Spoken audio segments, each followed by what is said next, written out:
My name is America Cervantes, and I am the admin assistant here at Ascend NBS.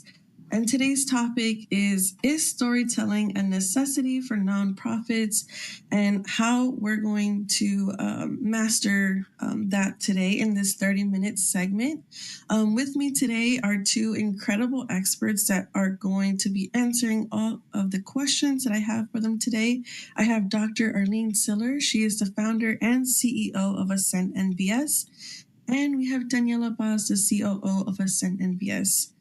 And so those of you guys joining in, please, by all means, interact with this session, ask us questions. We'd be more than happy to answer them. And if we're not able to answer them on the live, we can definitely reach out to you after and get you the answer to those questions. So I'll go ahead and jumped right into the conversation, and we will start with Arlene. Arlene, let's start with the big question everyone is asking. Is storytelling really a necessity, or is it something nice to have? It's absolutely a necessity. So in the grant world and space, you are constantly telling a story, whether that's in your grant writing, in your reporting to funders, also in terms of meeting individuals that you want to become donors, or when you're recruiting someone to become part of your board or join your staff. Your social media is all storytelling. And so you're telling the story of what your mission is, what your organization does, how they are serving the individuals they're serving, the people, pets, or places. And how you go about doing that. And it tells the story also of the culture of your organization. So storytelling is not only a necessity, it's just basically built into everything that we do from a nonprofit perspective.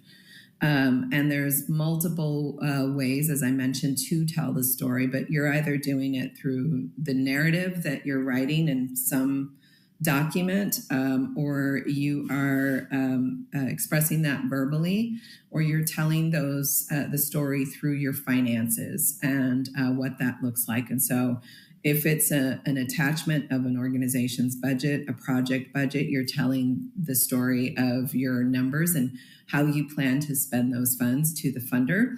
You're telling them how your organization spends what kind of revenue it brings in and what are its expenses. And then your 990s and audits also tell a story of your organization. And so storytelling is just inherently built into it. Awesome. Thank you. The next question that I have for you is, do you have an example of an effective storytelling versus one that just isn't working? Yeah, so I think, sometimes I'll give an example from social media. So sometimes on social media, what we'll see some organizations do is they take pictures of an event or something that's going on and have a general comment associated with the post, like, "We're out here today!" ! And for the general public, we don't know what that means. You're out there doing what? For whom? How is this relevant to your mission? Those types of things. So, when you are posting on something, take the time to be thoughtful about what caption goes along with that.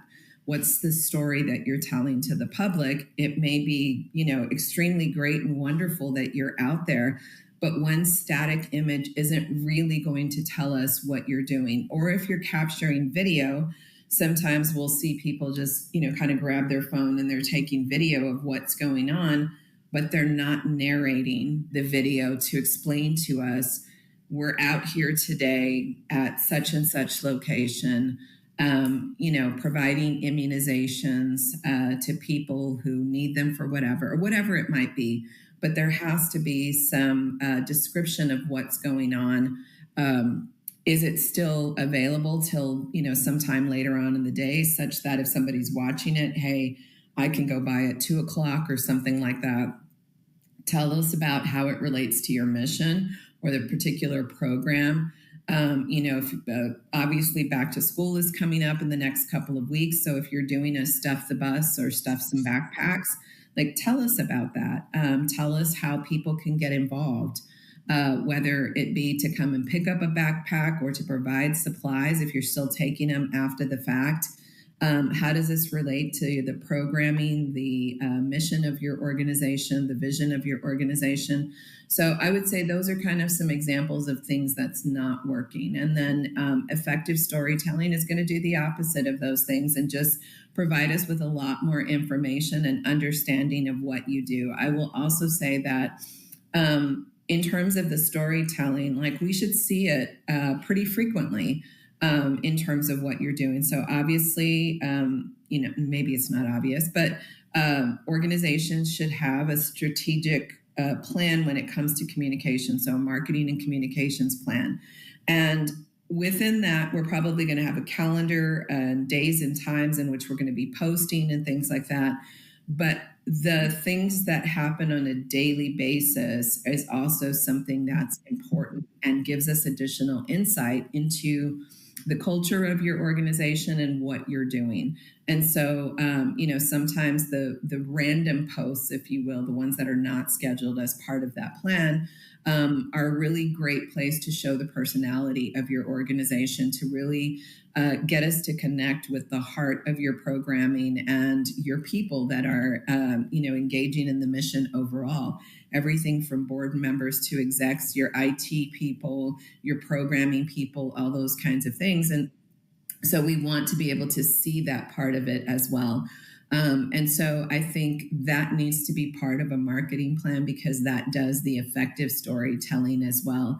And so anytime somebody goes to your social website of your organization, they should be able to get a very clear understanding of what you do.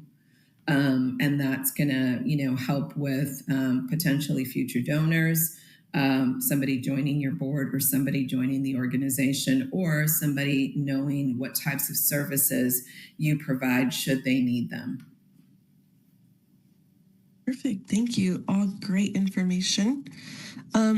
So next is Daniela. What are the key elements of a compelling nonprofit story? Yeah. So a compelling story has the power to inspire, connect, and actually drive action.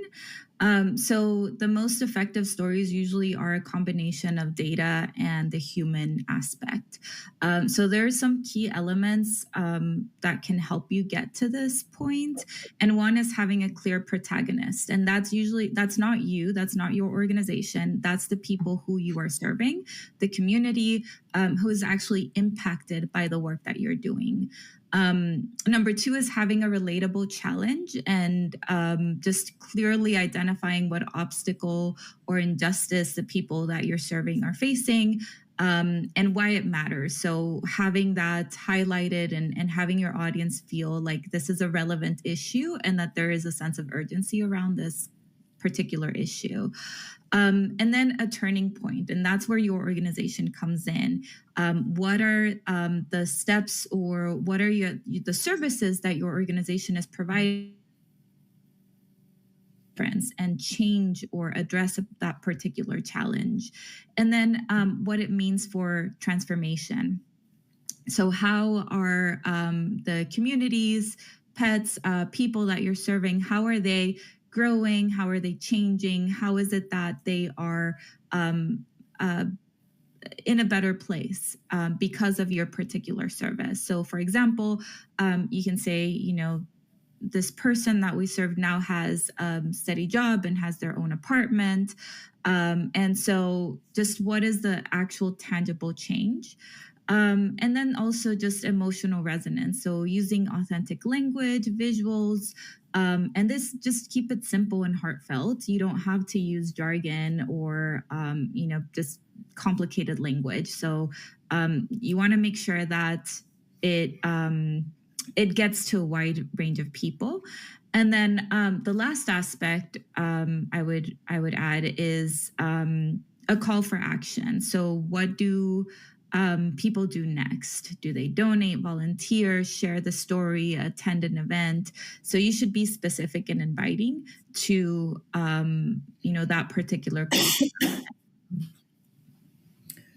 So I want to add something to what Daniela was saying. So I think that's kind of it's the elements of the compelling story, but I think kind of going back a step further is, do we have a system or process for even collecting the stories? Because just yesterday, Daniela and I were in a meeting with a client, and we are helping them to craft their language, what we call master language. And so, we were asking for stories, and it took them a while before they could get to the stories.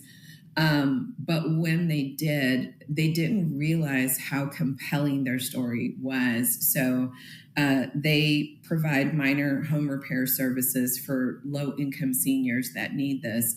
And so they told us the story of just being able to widen this person's door frame to their bathroom so that they had access to the bathroom with a wheelchair, and how transformational that was. And if you really sit there and think about it, as an elderly person who may not have the resources or be able to do it yourself to make that change, and not have access to your bathroom in a way that is safe for you as well, like, that is a huge life transformation that has happened, because now they can walk into their shower, use their shower easily, not have to step over, not have to get out of their wheelchair so far from shower or toilet or something like that, all of which, are safety issues and things like that.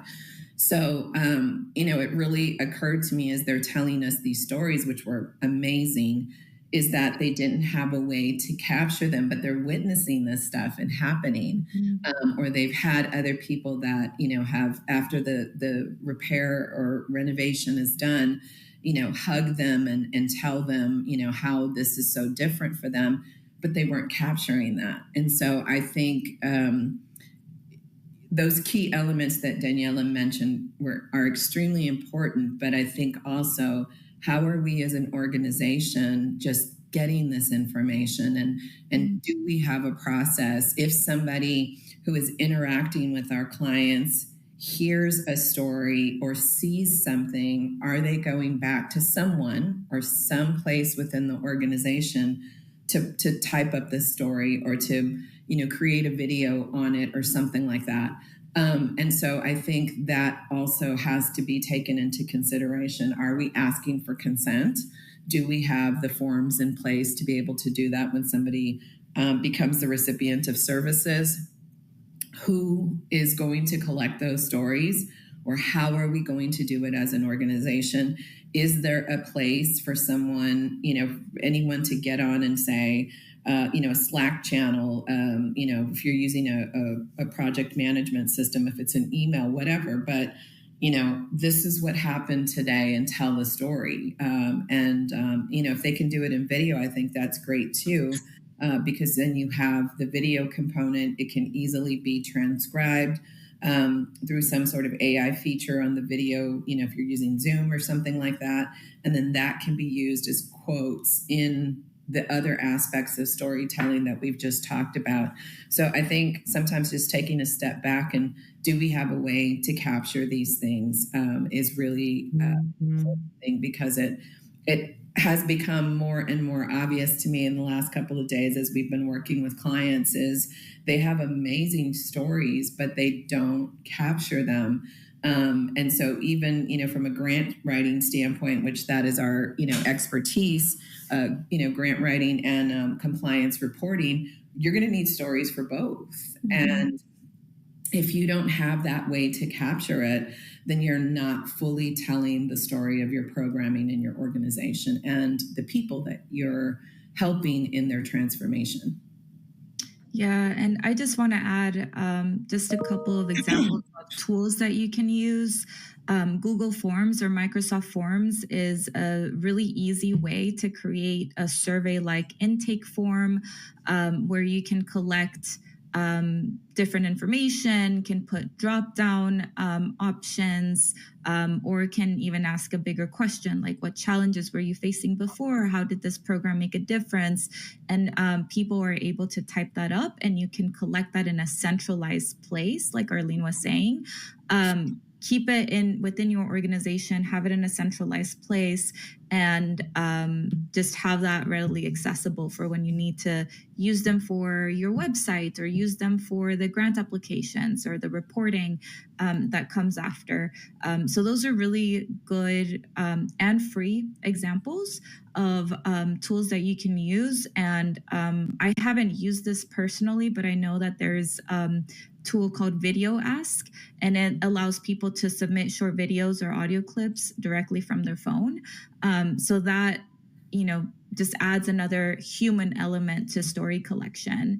And so there's just different tools that you can use that are either free or not really that expensive to be able to incorporate into your processes that are going to really show the impact that you're having. And that's really, really important, like Arlene was mentioning. Awesome. Thank you. So Daniela has talked about the elements of a compelling story. So now, Arlene, what are some strategies for making our stories more compelling and memorable? Well, we always want to center on the people, not our organization, and not necessarily the programs. And sometimes the people component are the people within our organization. It could be, different members of our staff and things like that. But we always want to relate it back to the mission. So funders and donors are going to connect with humans, not necessarily organizations or processes. So we want to highlight an individual or family whose life has been changed because of the work that you're doing. Make sure that their voice and perspective is what's really shining through. You obviously, permission, you have to get those permission forms completed and make sure that those are in place before we do any of this. But, some examples of that would be, instead of saying like we provided 5,000 meals, we might try, Maria, a single mother, was able to feed her kids every night because of our program.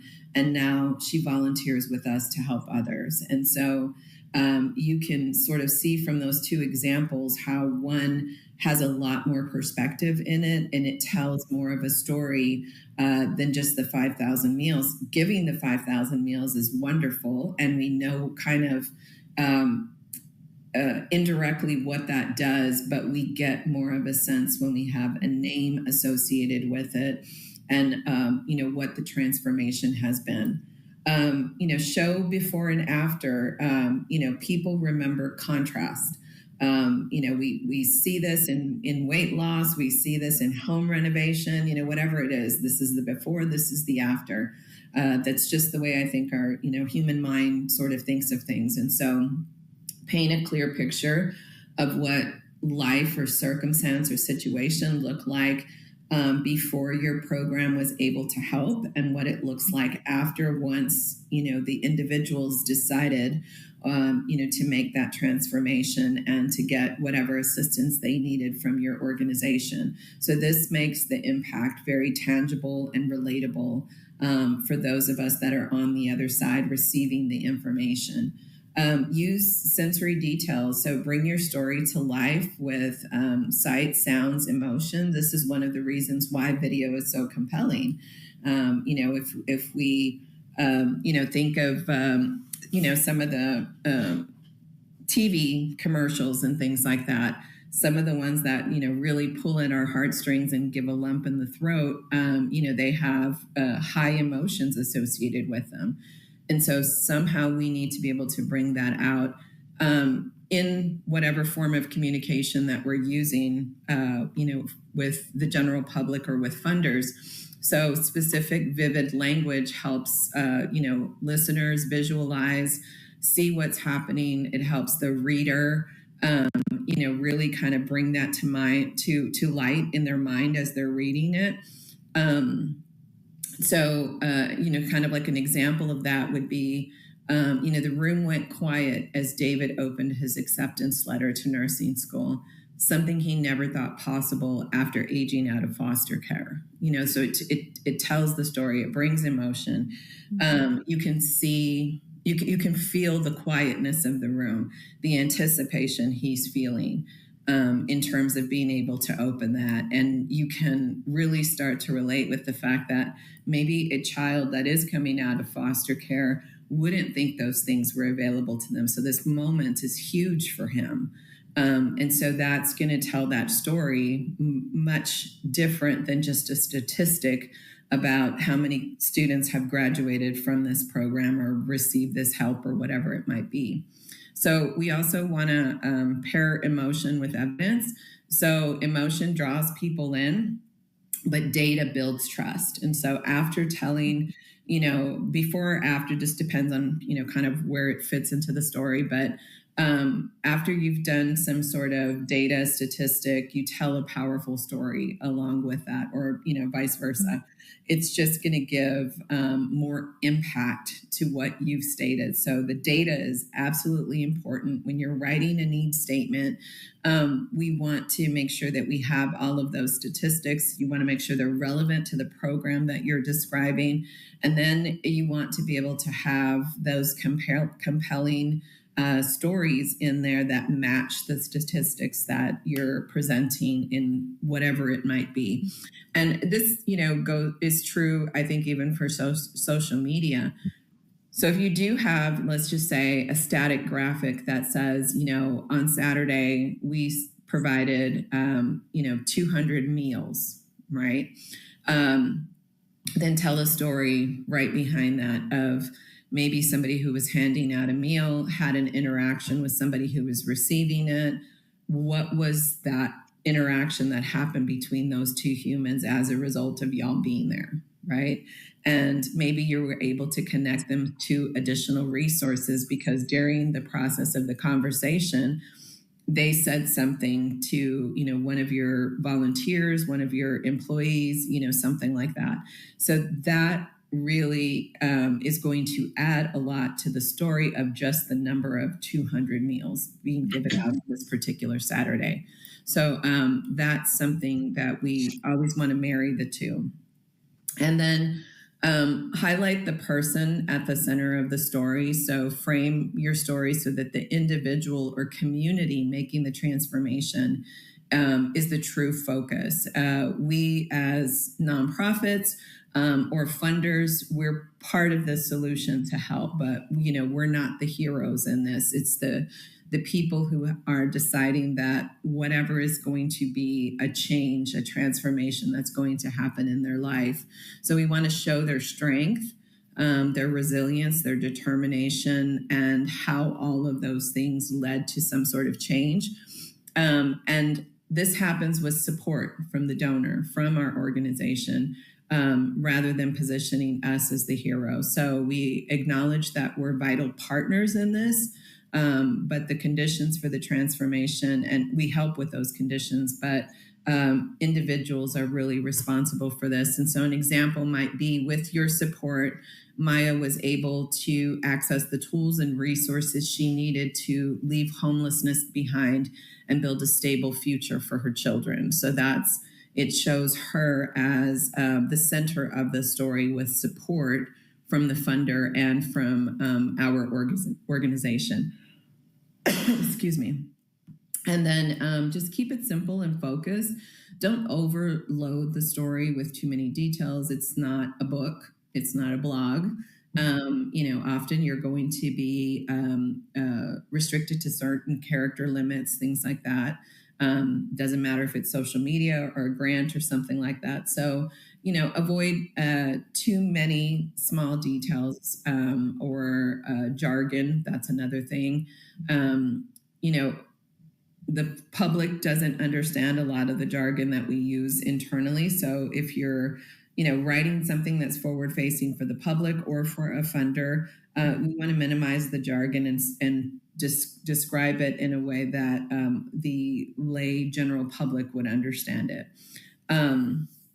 One clear story, well told, is more effective than trying to cram, a bunch of things into a narrative, a lot of adjectives, a lot of other things like that. So if you tell it really well, and, I always say be brief and be brilliant. And then end with a vision, close with what's next, show that the story continues, and invite them to be a part of it. So an example of that would be,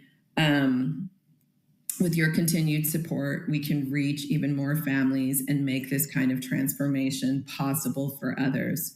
So, at the end of the day, the most memorable stories, if we really think about it, connected the heart and the head. And they spark emotion and they demonstrate impact. That combination inspires people to give and to stay engaged with our organization and to believe in our mission long term. Awesome. I love that. So I have one last question for you before our time is up today. So the last question that I have for you is, let's talk about where the stories should live, and more importantly, why it matters. So Arlene, the nonprofit landscape has changed so much. And how does storytelling help nonprofits raise funds and build long-term sustainability? So in terms of the fundraising, funders ask us in grant applications for your social media handles and website. So they're going to be going to those to look at the stories that you're telling to the public and compare that to what's going to be in the grant application that we've just submitted to them. So there has to be, the same story being told. So sometimes we go to some agencies' websites and, they're still stuck in the 90s. Sometimes the programs that you have on there don't match the one that we're writing about. And so that's where there's a disconnect. And so it's going to help you more in terms of fundraising for that story to be consistent and to be logical for the funder, the reviewer. We're telling a story within the application itself. Through the narrative and all the different questions that are being asked in a grant application, it all tells the story of your organization. When they ask us for your board, it's telling the story of the organization and its leadership. When they ask us for your organization chart and to describe who is working on the project, that tells them something. It tells them a story about the staff that will be involved, their expertise, and how well your organization will be able to execute on the project and create the impact that you stated that you would. Your finances, your financials tell the story about how well you manage money. And it gives them an indication of how well you will manage these funds. Your budget tells the story too in terms of how you really plan to allocate the funds that you requested for this particular project.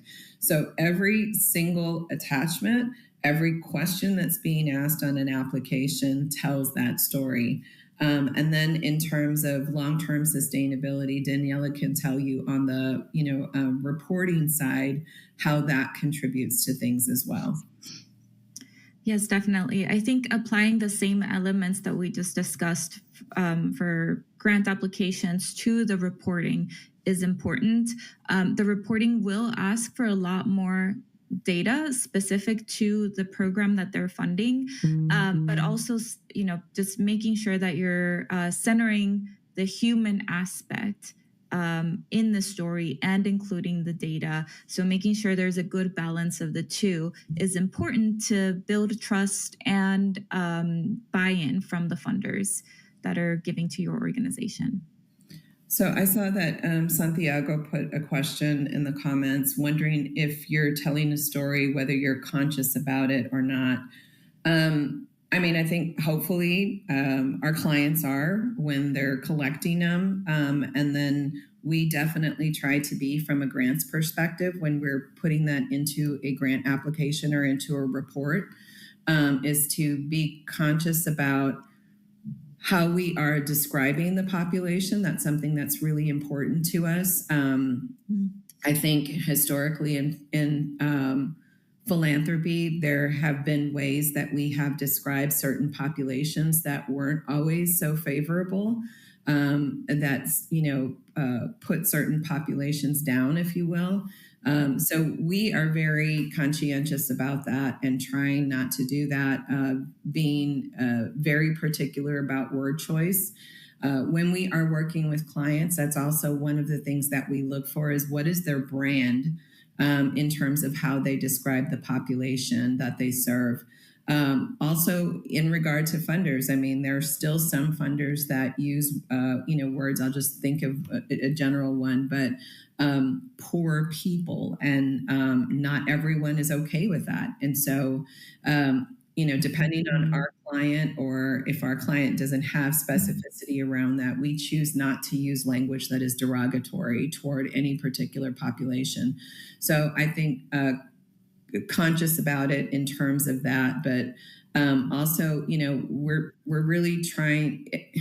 People need help at various aspects in their life, period, whether they actually use, nonprofit government services or not. And so the fact that you need that help at any particular time is not a negative thing. And so we really try to be conscientious about the fact that it's just where they are and it's situational. And we're trying, we're consciously trying to convey that story of they just, people need help right now.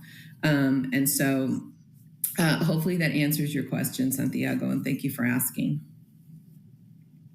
Awesome. Well, thank you both. I know we went over a little bit on our time today. I'm super glad that both of you guys were able to join us today.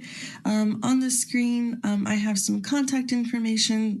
That way, if you have any other questions, concerns, or just want to learn more about Ascend NBS, you can reach us through our website, the email, or you can give us a call. We do have our LinkedIn Lives every other Friday at 10 o'clock Central Standard Time. Our next one will be July 25th. We will have a special guest, so stay tuned. Please follow our social media to stay connected with us. We are on LinkedIn, Instagram, YouTube, TikTok, and Facebook. If you are catching the replay, please subscribe to our YouTube channel. Please connect with us on LinkedIn, and we will catch you on the next one. Thank you so much, ladies. Have a good rest of the day.